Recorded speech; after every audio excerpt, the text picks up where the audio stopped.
Kandidat yang Iba Lawrence siapa MPCC.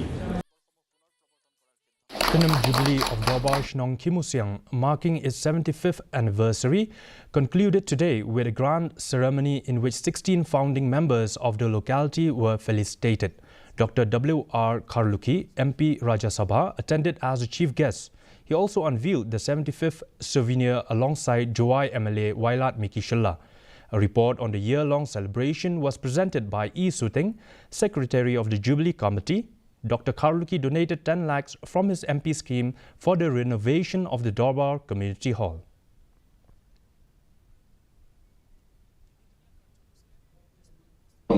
Ngarayo hakni ukut kamu MP yang ada sah atasan ataru kakoye dia pendapat yang skim jangan cerita dia bukan senang jual jangan kampe uhe senang mampu to produk jual dia semua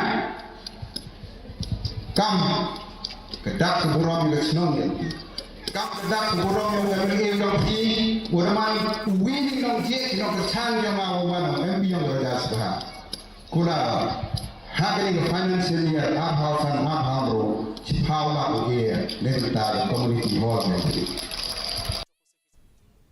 The daily newspaper Rupang Today